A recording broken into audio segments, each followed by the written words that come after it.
the program. Top proposals will be presented to the airport board of directors for approval at such time, okay?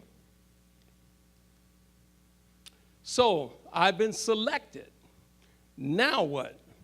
We need to talk about construction requirements because we've talked about everything leading up to this point now, right? So now we need to get this great facility up and operating. We need to build it out. Let me talk about the fact that we have a tenant project coordination management team. I'd like to introduce them to you today for the simple fact that combined they bring over 55, over 60 years of experience, okay? And we want to talk about the things that they'll be working on your behalf and on behalf of the Airport Concessions Department and airport as a whole to achieve. So our tenant project coordinating team, the manager is Mr. Kevin Sewell. Kevin, okay? And then we have Lisa Pope. And Lisa really works with interior design and what have you. And Kevin oversees the entire operation. And then we have Alan Massey, that is construction.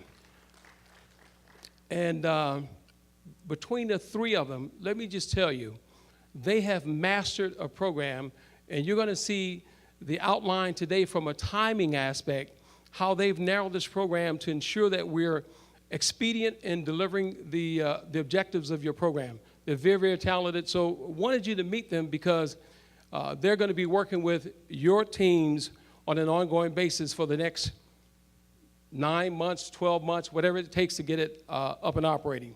So they coordinate the concessionaire's design and build out during the TDP to ensure completion of the concepts with completion of the terminal phasing. So as we phase through our build-outs, if you will, as we phase through the terminal development project, they're going to be working side by side with your teams, with your design persons, with your engineers and what have you, to ensure that we meet our objectives from a timing standpoint.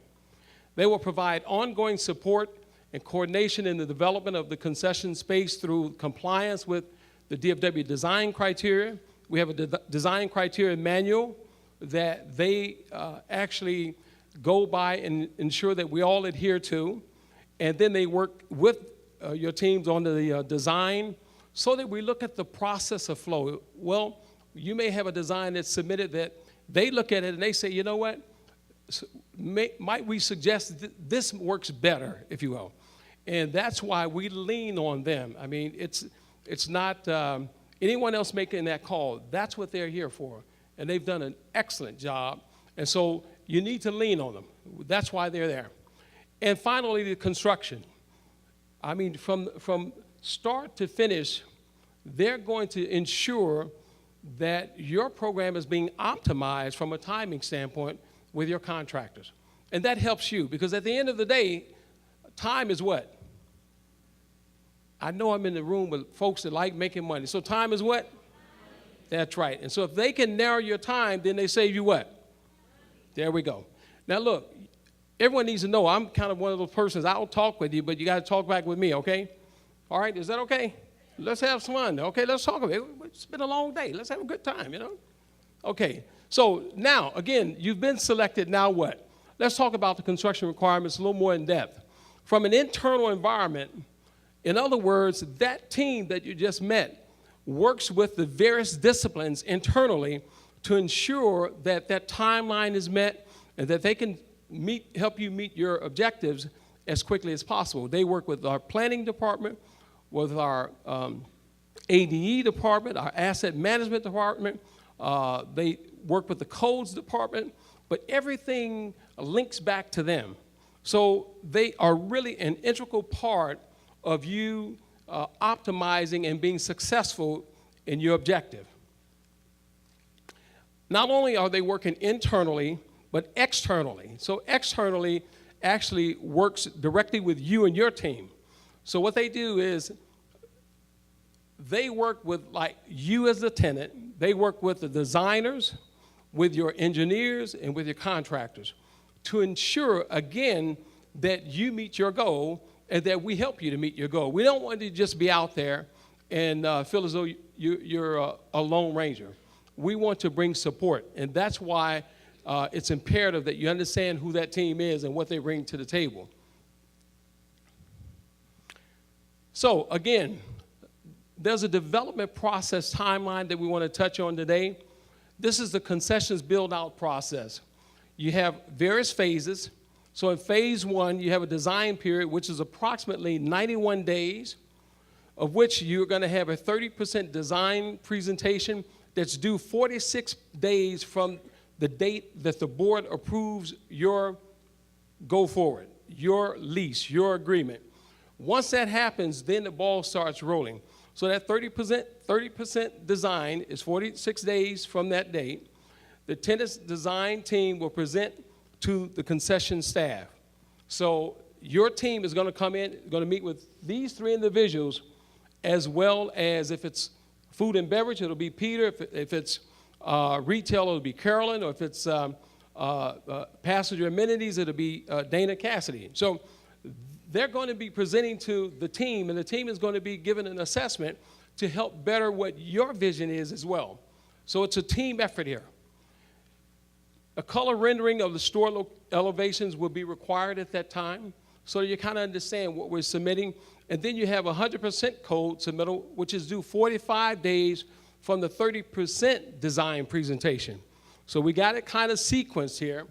Then you get into phase 2, the construction period, which is approximately 90 to 150 days, depending on which concept that you have. Is it retail or is it food and beverage? Construction start a maximum of 10 days from issuance of the permit. So once you get that permit, you get started. So this is the timeline schedule for the tenant projects. And you can kind of see, we start with our commencement date from day 1, and we go all the way down to pre-construction meetings, okay? Oh, we don't have a pointer here. At day 138. So the construction timeline varies by concept, again, from 90 to 150 days. But you can see as you look, you see you got pre-design meetings, you got 15 days, you got 30% schematic design, 30 days, so and so forth, so on. What we're going to do is ensure that you have this information and that your contractors and your designers have this information so that we're all on the same page. There are no questions. And we've got a program that it has consistency and has key time deliverables associated with it. And again, this is estimated. They could ebb and flow, but we wanted to give you something to go by. So the submittal of information, let's talk about that. You've got document submittal, that's the 100% code review. That's going to be 10 sets of signed and sealed drawings by a Texas registered architect. So very professional here so that we understand exactly what we're working with. We got a professional team to work with your team. DFW construction application must be submitted with the sealed drawings. Payment and performance bonds must be submitted prior to the start of construction. Capital investment cost estimates are submitted prior to construction start as well. Then you've got the contractor must provide required insurance, okay, prior to starting any work. It's imperative that that is provided. Now, after construction is completed, we must have certified capital investment costs submitted. There are specific reasons for that, and so we want to be certain that we point that out. Once you've completed, then we need to have certified capital investment costs so that we have for our records. Okay? So here's some additional information. Concessions will host additional information meetings, okay, on the design and construction process for all persons that are interested. That's the team that you just met, setting aside some time, okay, and it's going to start July the 6th. So maybe the airport build-out process is very new to you. The whole new design concept, unlike on street side, you've never engaged in before. Again, we want to educate. This entire process of the outreaches we've been conducting over the last 3 months is with regard to education. They're going to extend that more broadly. And so if, in fact, you're interested, it lasts approximately 2 hours. Lisa Pope, who you've just met, will be the contact person. And please take down this information. Her number is 972.